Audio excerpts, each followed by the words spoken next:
Good morning to all. നമ്മൾ ഇന്ന് ഈ വീഡിയോയിൽ ഡിസ്കസ് ചെയ്യുന്നത് +1 ഫിസിക്സ് ടെക്സ്റ്റ് ബുക്കിലെ 5ാമത്തെ ചാപ്റ്ററായ വർക്ക്, എനർജി ആൻഡ് പവർ എന്നതിലെ ചില ഇമ്പോർട്ടൻറ്റ് ടോപ്പിക്സ് ആണ്.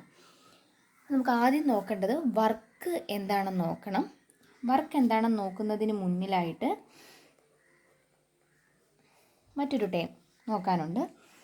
അതായത് ഒരു വെക്റ്ററിനെ എങ്ങനെ റിസോൾവ് ചെയ്യാനായിട്ട് പറ്റും, റെസൊല്യൂഷൻ ഓഫ് വെക്റ്റേഴ്സ്. അതെങ്ങനെയാണെന്ന് നോക്കിയതിന് ശേഷം വർക്കിലേക്ക് വരാം. റെസൊല്യൂഷൻ ഓഫ് വെക്റ്റർ, അതായത് ഇപ്പോൾ ഒരു വുഡൻ്റെ ബ്ലോക്ക് ഇവിടെ ഇരിക്കുവാണെന്ന് കരുതുക. ഈ വുഡൻ ബ്ലോക്കിലേക്ക്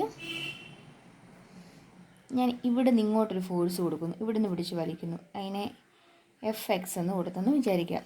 അതുപോലെ ഇവിടുന്ന് അങ്ങോട്ട് പിടിച്ച് വലിക്കുന്നു, Fy എന്ന് കൊടുത്തെന്ന് വിചാരിക്കാം. ഈ ബ്ലോക്ക് എങ്ങോട്ട് മൂവ് ചെയ്യും? ഈ രണ്ട് ഡയറക്ഷനിലും പോകുന്നതിന് പകരം ഈ രണ്ട് ഡയറക്ഷനിലേക്കുമായിട്ട് പിടിച്ച് വലിച്ചു കഴിഞ്ഞാൽ അത് ഇങ്ങോട്ടായിരിക്കും മൂവ് ചെയ്യുന്നത്, ഈ ഡയറക്ഷനിൽ മൂവ് ചെയ്യും. അതിൻ്റെ റിസൾട്ടൻ്റ് നമുക്ക് F എന്ന് കൊടുക്കാം.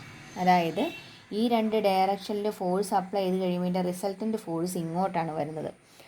അതല്ലെങ്കിൽ ഇതിനെ നമുക്ക് നേരെ തിരിച്ചൊന്ന് പറഞ്ഞു നോക്കാം, റിവേഴ്സായിട്ട് പറഞ്ഞു നോക്കാം. ഇങ്ങനെയൊരു ഫോഴ്സ് അനുഭവപ്പെടുന്നു, F എന്ന് പറയുന്നൊരു ഫോഴ്സ്. ആ ഫോഴ്സിനെ നമ്മൾ രണ്ട് കമ്പോണൻറ്റുകളായിട്ട് എഴുതുവാന്ന് വിചാരിക്കുക. ഒന്ന് എക്സ് ആക്സിസിന് പാരലായിട്ടും ഒന്ന് വൈ ആക്സിസിന് പാരലായിട്ടും എഴുതുവാന്ന് വിചാരിക്കുക.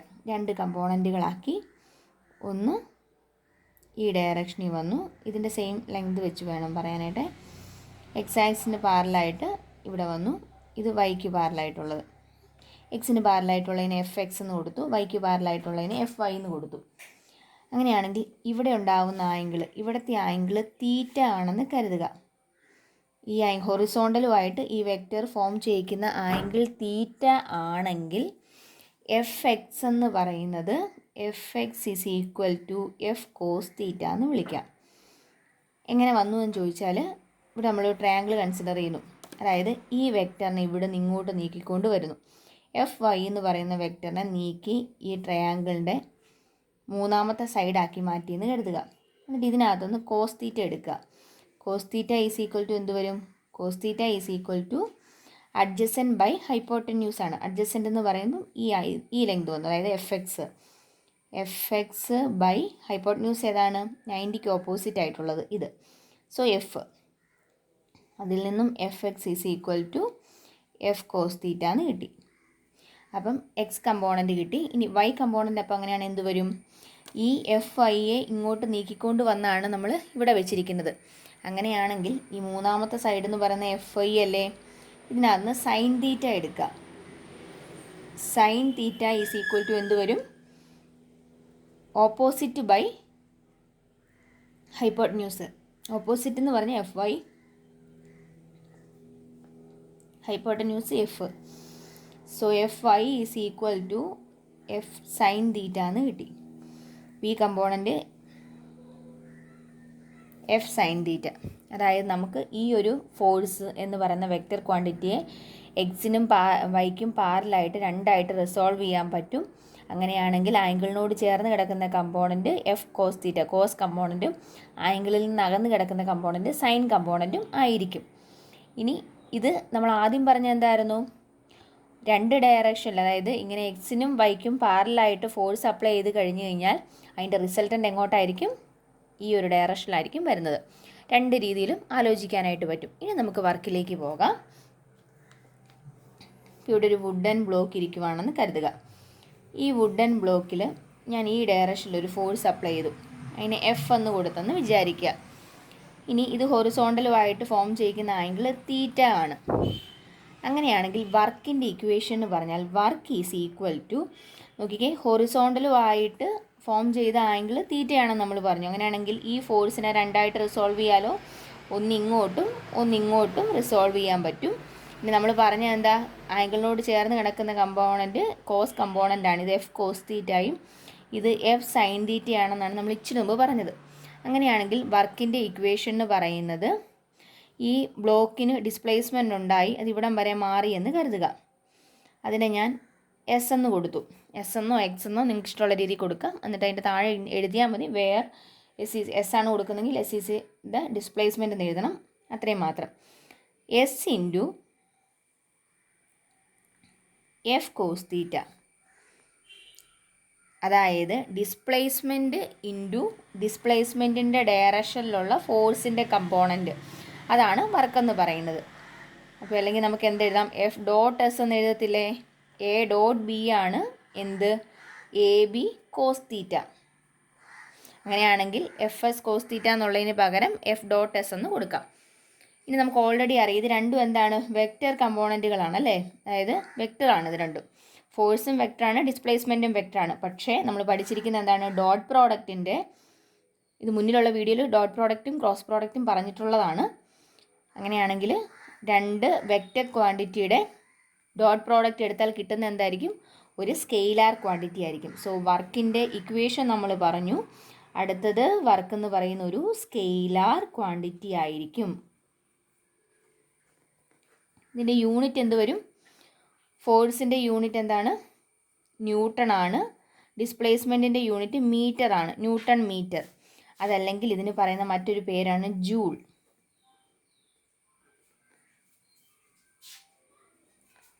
വർക്കിൻ്റെ യൂണിറ്റ് ജൂളാണ്. ഇനി നമുക്ക് നോക്കാം. ഇവിടുത്തെ പല കേസുകൾ ഇട്ട് കൊടുക്കുകയെന്ന് വിചാരിക്കുക. ആംഗിൾ തീറ്റയ്ക്ക് 0 എന്ന് കൊടുക്കുന്നു. ആംഗിൾ 0 ആണെങ്കിൽ വർക്ക് എന്തായിരിക്കും? കോസ് 0 എത്രയാണ്? കോസ് 0 എന്ന് പറയുന്നത് 1 ആണ്. So work is equal to F into S എന്ന് കിട്ടി. ഇനി തീറ്റ 90 ആണെങ്കിലോ വർക്ക് ഈസ് ഈക്വൽ ടു എന്ത് വരും? കോസ് 90 0 ആണ്. So work is equal to 0. ഇനി തീറ്റ ഈസ് ഈക്വൽ ടു 180 ആണെങ്കിലോ കോസ് 180 എന്ന് പറയുന്നത് -1 ആണ്. So work is equal to എന്ത് വരും? മൈനസ് എഫ് എസ് എന്ന് കിട്ടി. എന്ന് പറഞ്ഞാൽ ഇതിൽ നിന്ന് എന്ത് മനസ്സിലാക്കാൻ പറ്റും? വർക്ക് 0 ആകാം, വർക്കിൻ്റെ വാല്യൂ 0 വരാം, വർക്കിൻ്റെ വാല്യൂ പോസിറ്റീവ് ആകാം, വർക്കിൻ്റെ വാല്യൂ നെഗറ്റീവ് ആകാം. എന്ന് വെച്ചാൽ വർക്ക് പോസിറ്റീവ് വരാം, നെഗറ്റീവ് വരാം, 0 കിട്ടാം. വാല്യൂസ് എല്ലാം പോസിബിളാണ്. ഇനി ഓരോ എക്സാമ്പിൾ നമുക്ക് നോക്കാം. ഇപ്പോൾ ഈ കേസിൽ നോക്കിക്കേ, അതായത് പോസിറ്റീവ് ആകുന്ന കേസ്. ഇപ്പോൾ ഈ പറഞ്ഞ ഫിഗർ അനുസരിച്ച് ഇത് പോസിറ്റീവ് വർക്കാണ് അല്ലേ? നമ്മൾ ഫോഴ്സ് കൊടുത്തു, ആ ഫോഴ്സിൻ്റെ അതേ ഡയറക്ഷനിൽ ഡിസ്പ്ലേസ്മെൻറ്റ് ഉണ്ടായി. സോ അവിടുത്തെ വർക്ക് എന്ന് പറയുന്നത് പോസിറ്റീവാണ്. ഇനി നെഗറ്റീവിന് എക്സാമ്പിളോ? ഇപ്പോൾ ഈ ഒബ്ജക്റ്റിനെ നമ്മൾ ഇങ്ങോട്ട് മൂവ് ചെയ്യിക്കുന്നു. അപ്പോൾ അതിൻ്റെ ഡിസ്പ്ലേസ്മെൻറ്റ് ഈ ഡയറക്ഷനിൽ വന്നു. ഫ്രിക്ഷൻ എങ്ങോട്ടായിരിക്കും ആക്ട് ചെയ്യുന്നത്? ഫ്രിക്ഷൻ ആക്ട് ചെയ്യുന്നത് ഓപ്പോസിറ്റ് ഡയറക്ഷനിലായിരിക്കും. ഡിസ്പ്ലേസ്മെൻറ്റ് ഈ ഡയറക്ഷനിലും ഫ്രിക്ഷൻ ഈ ഡയറക്ഷനിലും ആയിരിക്കും. എന്ന് പറഞ്ഞാൽ അതിനർത്ഥം എന്താണ്? 180 ഡിഗ്രി വന്നില്ലേ ആംഗിൾ? അതായത് ഫ്രിക്ഷൻ ഇവിടെ ചെയ്യുന്ന വർക്ക് എന്ന് പറയുന്നത് നെഗറ്റീവ് വാല്യൂ ആയിരിക്കും.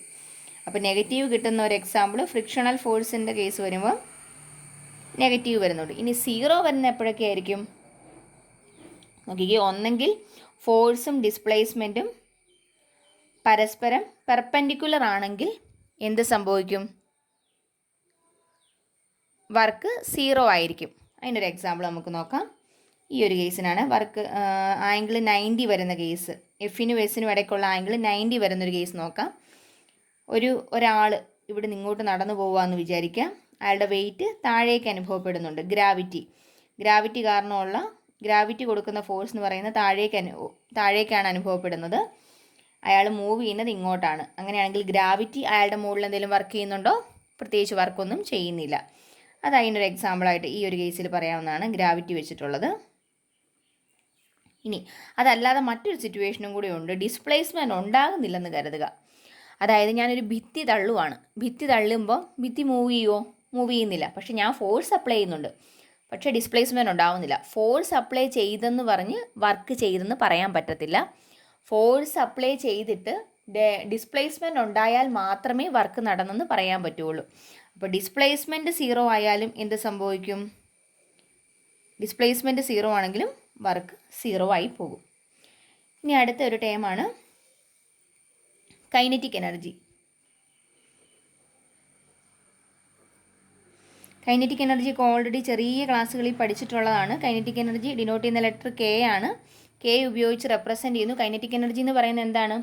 മൂവ് ചെയ്യുന്ന ഒരു ഒബ്ജക്റ്റിൻ്റെ എനർജിയാണ് കൈനറ്റിക് എനർജി എന്ന് പറയുന്നത്. അതിൻ്റെ ഇക്വേഷൻ എന്താണ്? K is equal to ½ mv². ഒത്തിരി എക്സ്പ്ലനേഷൻ ആവശ്യം വരുന്നില്ല, കാരണം ഇത് ചെറിയ ക്ലാസ്സുകൾ മുതൽ കൈനറ്റിക് എനർജി നമ്മൾ പഠിക്കുന്നുണ്ട്. എം എന്ന് പറയുന്ന മൂവ് ചെയ്യുന്ന ഒബ്ജക്റ്റിൻ്റെ മാസ്, വി എന്ന് പറയുന്നതിൻ്റെ വെലോസിറ്റി.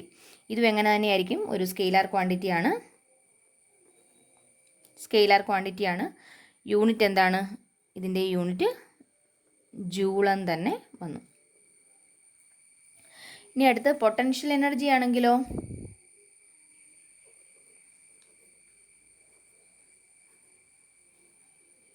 ഇതും ഓൾറെഡി ചെറിയ ക്ലാസ്സിൽ പഠിച്ചിട്ടുണ്ട്.